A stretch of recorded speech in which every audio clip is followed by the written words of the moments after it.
আসসালামু আলাইকুম। আমার প্রাণপ্রিয় শিক্ষার্থীরা, তোমাদের সবাইকে আবারও স্বাগতম জানাচ্ছি আমাদের নতুন দেশ কবিতার তৃতীয় পাঠ।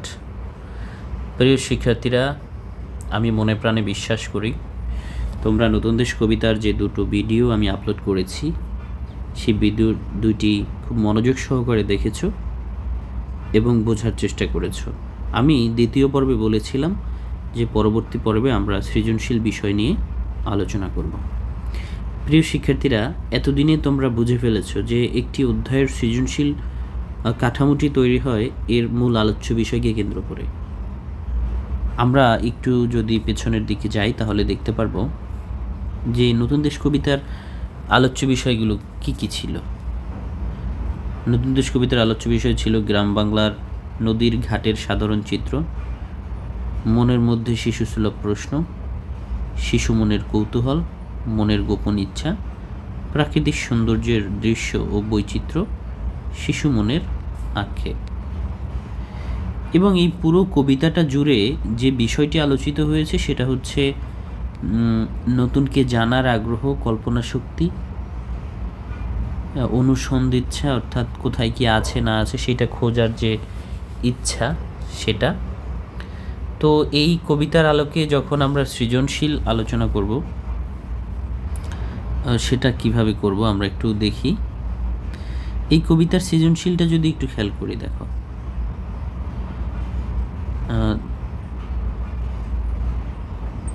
আচ্ছা প্রিয় শিক্ষার্থীরা, তার আগে আমরা একটি গল্প আলোচনা করি, তোমরা খুব মনোযোগ সহকারে দেখবে। সেটা হচ্ছে, ধরো রহিম ঢাকা শহরে থাকে। রহিমের বাসার বারান্দা থেকে রহিম প্রায়ই বাইরের গাড়ির আসা যাওয়া দেখে। রহিমের মনে প্রশ্ন জাগে, এই গাড়িগুলো কোথায় যায়, কোথায় গিয়ে থামে। সে প্রতিদিন দেখে কিন্তু তাকে বাসা থেকে বের হতে দেওয়া হয় না। এই জন্য রহিমের মনে অনেক দুঃখ। এরকম যদি একটি উদ্দীপক আমাদের সামনে তুলে ধরা হয়, একটু খেয়াল করে দেখবে যে এটা কিন্তু আমাদের নতুন দেশ কবিতার পুরো ভাবকে তুলে ধরে না। কেন? কারণ আমাদের নতুন দেশ কবিতার মধ্যে যে আলোচনাগুলো ছিল তার মধ্যে শিশু মনের আক্ষেপের একটা বিষয় ছিল, কিন্তু এই যে প্রকৃতির বর্ণনা এসব কিন্তু কিছুই ছিল না। তো আমাদের নতুন দেশ কবিতার মধ্যে যে অন্যান্য আলোচ্য বিষয় সেগুলো এখানে আলোচিত হয়নি। না হওয়ার কারণে এটি কিন্তু নতুন দেশ কবিতার পরিপূর্ণ ভাবকে ধারণ করবে না। আর এখান থেকে যদি আমাদের প্রয়োগমূলক প্রশ্ন চিন্তা করি, তো এখানে শুধু রহিমের মনের আক্ষেপ প্রকাশ পেয়েছে। অর্থাৎ যদি প্রশ্ন করা হয় যে উদ্দীপকের রহিমের মধ্যে নতুন দেশ কবিতার কোন দিকটির সাদৃশ্য রয়েছে, তাহলে শিশু মনের আক্ষেপের দিকটির সাদৃশ্য রয়েছে। এরপরে আমরা কবিতার আলোকে আলোচনা করব, পরবর্তীতে উদ্দীপকের আলোকে আলোচনা করব। এবার আরেকটু লক্ষ্য করবে, আমরা যদি এখন যে উদ্দীপকটা বলবো সেটা হচ্ছে রহিম শহরে থাকে, জানালা দিয়ে বাইরে গাড়ির আসা যাওয়া দেখে এবং সে বাড়ির গেট থেকে বাইরে গিয়ে মাঠে খেলা করে, কিন্তু এই গাড়িগুলো কোথায় যায় সেটা সে বুঝতে পারে না। তার মনের মধ্যে প্রশ্ন জাগে যে গাড়িগুলো যেখানে যায় সেখানের মানুষজন কেমন, সেখানে যেখানে গিয়ে থামে সেখানের মানুষের কথাবার্তা, আচার আচরণ কেমন, সেগুলো জানার তার মধ্যে ইচ্ছা তৈরি হয়। কিন্তু রহিম গাড়িটি যেখানে গিয়ে থামে সেখানে যেতে পারে না, কারণ তার বাবা সবসময় ব্যস্ত থাকে, বাবা তাকে নিয়ে যেতে পারে না। প্রিয় শিক্ষার্থীরা, একটু খেয়াল করে দেখো যে আমার এই বলা যে উদ্দীপকটি, এটাই কিন্তু শিশু মনের আক্ষেপ, তারপরে ওই যে মাঠের কথা বলা হয়েছে, প্রকৃতি, এরপরে বাবার অফিসে যাওয়ার কথা বলা হয়েছে, শিশু মনের যে ইচ্ছা সেটা বলা হয়েছে। অর্থাৎ এটা কিন্তু প্রায় আমাদের নতুন দেশ কবিতার মূল ভাবকে ধারণ করে।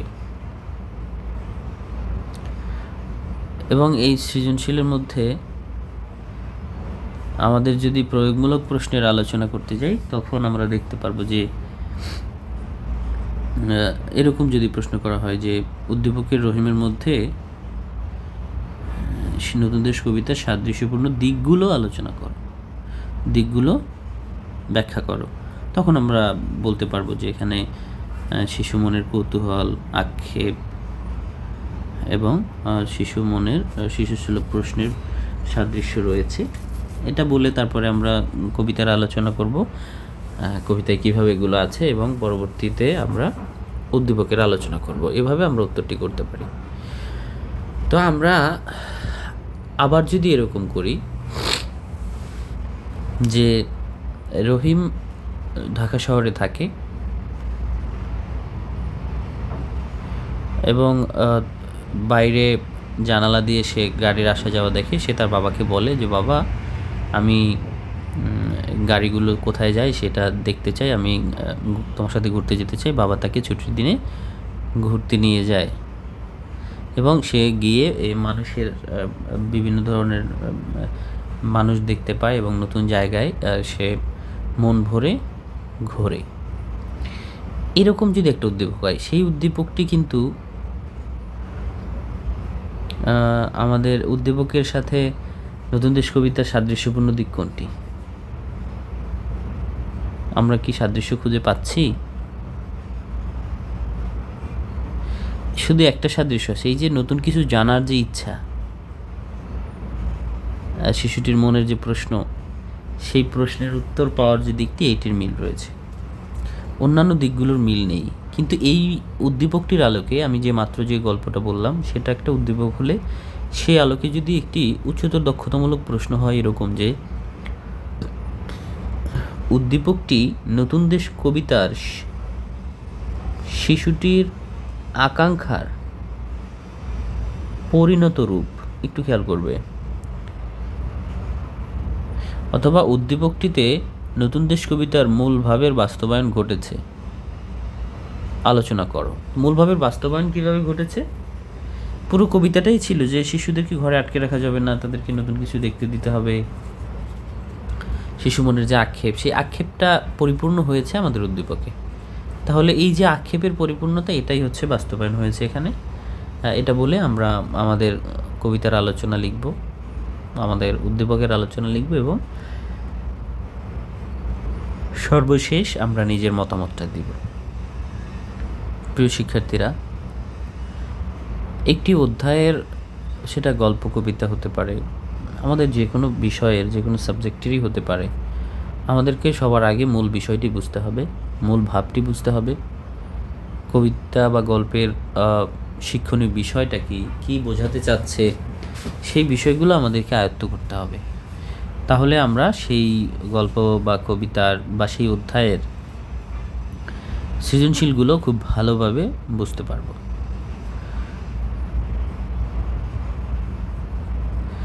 এবার আমরা আরেকটি উদ্দীপক আলোচনা করব, একটু খেয়াল করবে। ধরো রহিম একটি ছোট্ট ছেলে, শহরে থাকে, জানালা দিয়ে বাইরে গাড়ির আসা যাওয়া দেখে সে বাইরে বের হয় এবং ঘুরে বেড়ায়। তার বাবাকে যখন সে বলে, বাবাও তাকে নিয়ে ঘুরতে যায় এবং সে নানান ধরনের জিনিসপত্র দেখতে পারে। এতে রহিম অনেক আনন্দ পায়। এই যদি হয়, তাহলে দেখো, এই আমাদের নতুন দেশ কবিতার কোনো ভাবের সাথেই কিন্তু এটি মেলে না। এখন যদি আমাকে বলা হয় যে কোন দিকটি সাদৃশ্য রয়েছে বা মিল অমিলগুলো বের করো, তখন আমরা মিল অমিল বের করতে পারবো, আমরা অমিলগুলো খুঁজে পাবো বেশি। কারণ এখানে শিশুটির মনে কোনো আক্ষেপ নেই, শুধুমাত্র বাইরের প্রকৃতি দেখা। নদীর ঘাটে গিয়ে যেরকম ছেলেটি দেখেছিল, তেমনি সেও বাড়ির ব্যালকনি থেকে দাঁড়িয়ে বাইরের গাড়ির আসা যাওয়া দেখেছিল। এই দিকটি ছাড়া বাকি কোনো দিকেরই মিল নেই। কারণ আমাদের নতুন দেশ কবিতার শিশুটির মধ্যে সব জায়গায় আক্ষেপ, বাইরে বের হতে পারে না, বাইরের ঘরের যে এরিয়া, তার নদীর তীরবর্তী এরিয়ার বাইরে সে কখনো যায়নি। কিন্তু ছেলেটি যখন যেখানে যেতে চেয়েছে আমাদের উদ্দীপকের রহিম, তখন সেখানে যেতে পেরেছে এবং তার বাবা তাকে নিয়ে ঘুরতে বেরিয়েছে। কিন্তু নতুন দেশ কবিতা আমরা দেখেছি যে ছেলেটির মনে আক্ষেপ যে তার বাবা কেন অফিসে যায় না নতুন দেশে, অর্থাৎ তাকে নিয়ে ঘুরতে যায় না। তো এখন যদি আমরা এরকম বলি যে উচ্চতর দক্ষতামূলক প্রশ্নের ক্ষেত্রে যদি এরকম বলি যে উদ্দীপকের রহিমের মধ্যে নতুন দেশ কবিতার শিশুটির মনের আকাঙ্ক্ষার পরিপূর্ণতা লাভ করেছে আলোচনা করো। অবশ্যই সেটা করেছে বলে আমরা মনে করি, কারণ শিশুটি চেয়েছিল বাইরে ঘুরতে যেতে, নতুন জায়গা দেখতে, সেটা কিন্তু ফুটে উঠেছে, প্রতিফলন ঘটেছে। আমরা নিশ্চয়ই বুঝতে পেরেছি যে এখান থেকে যদি আমাদের সৃজনশীল প্রশ্ন হয় সেটা কী ধরনের হবে এবং সেই প্রশ্নগুলোর উত্তর কীভাবে আমরা করব। এখন আমরা আসি আমাদের পাঠ্য বইয়ের সৃজনশীল প্রশ্নটির দিকে। আমরা যারা আগের ভিডিওগুলো দেখেছি তারা নিশ্চয়ই এখন এই প্রশ্নের উত্তর পারব। নীল আকাশের মাঝে কী সাজে? পাহাড় চূড়া সাজে। আমরা যদি খ নম্বর প্রশ্নটার দিকে একটু তাকাই, থাকি ঘরের কোণে বলতে কী বোঝানো হয়েছে? এটার মধ্যে শিশু মনের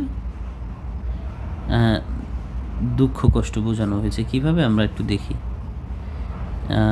মনের গোপন ইচ্ছা, কারণ এই যে ছেলেটি বলেছিল যে থাকি ঘরের কোণে স্বাদ জাগে মোর মনে,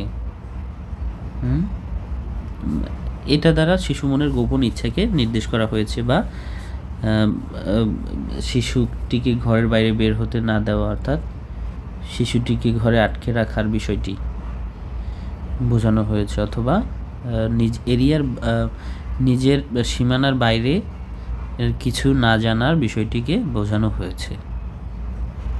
তারপরে আমরা নিজের মতো করে কবিতার আলোচনার আলোকে লিখে দিব যে ছোট্ট একটি ছেলে তার বাড়ির নিকটবর্তী নদীর তীরবর্তী প্রকৃতি এবং নদীর নৌকোর আসা যাওয়া ছাড়া বাইরের আর কোনো কিছু সম্পর্কেই জানে না, অর্থাৎ সে বাইরের পৃথিবীটাকে দেখতে পারেনি। এই জন্যই বলা হয়েছে যে থাকি ঘরের কোণে। এবার শীতের ছুটিতে বাবা মায়ের সঙ্গে হৃদিতা বেড়াতে যায় সেন্ট মার্টিন দ্বীপে। সেখানকার সামুদ্রিক প্রবাল, সারি সারি নারিকেল গাছ, মাছ ধরার বড় বড় নৌকা ওর মনে কৌতূহল জাগায়। দিগন্ত বিস্তৃত নীলাভ জলরাশি, পরিষ্কার আকাশ ওকে নিয়ে যায় অন্য এক জগতে। ওর ইচ্ছে হয় সমুদ্রের নানা রঙের মাছের সঙ্গে খেলা করতে, আবার কখনো বা আকাশে পাখি হয়ে উড়ে বেড়াতে। হৃদিতার সেন্ট মার্টিনে দেখা দৃশ্য নতুন দেশ কবিতার চিত্রিত কোন দিকটির প্রতিফলন ঘটেছে? আমরা কিন্তু এই যে প্রাকৃতিক দৃশ্যের বিষয়টা, কোন দিকটি হৃদিতার দেখা প্রাকৃতিক সৌন্দর্যের দৃশ্য ও বৈচিত্র্যের দিকটির মিল রয়েছে। এরপরে আমরা কবিতার আলোকে ব্যাখ্যা করব। পাহাড় চূড়ার কথা বলবো, আমরা বরফের কথা বলবো, নারিকেলের সারি সারি নারিকেল গাছের কথা বলবো, অর্থাৎ এরপর নদীতে নৌকো চলে যাওয়া, এই যে বিষয়গুলো প্রকৃতির একটা চিত্র, সেটাকে আমরা আলোচনা করব এবং পরবর্তীতে উদ্দীপকের আলোকে আলোচনা করব। এরপরে ঘ নম্বর প্রশ্নটার দিকে একটু তাকাই আমরা।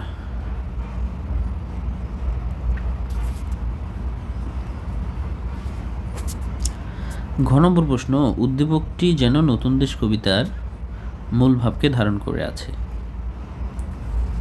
নতুন দেশ কবিতার মূল ভাবকে অজানাকে জানা, অজানাকে চেনা, কল্পনা শক্তি, মনের ইচ্ছা, এই সব কিছু এই উদ্দীপকটির মধ্যেও কিন্তু আমরা দেখতে পাচ্ছি যে এখানে নতুন জায়গায় ঘুরতে যাওয়া, কৌতূহল তৈরি হওয়া, এরপরে প্রকৃতি দেখা, প্রকৃতির মধ্যে হারিয়ে যাওয়ার চিন্তা, এই যে এরপর কল্পনা শক্তি, পাখি হওয়া, এই যে কল্পনা করতেছে, মাছের সঙ্গে খেলা করার কথা বলছি, কল্পনা, অর্থাৎ এটা কিন্তু আমাদের নতুন দেশ কবিতার মূল ভাবকে ধারণ করে।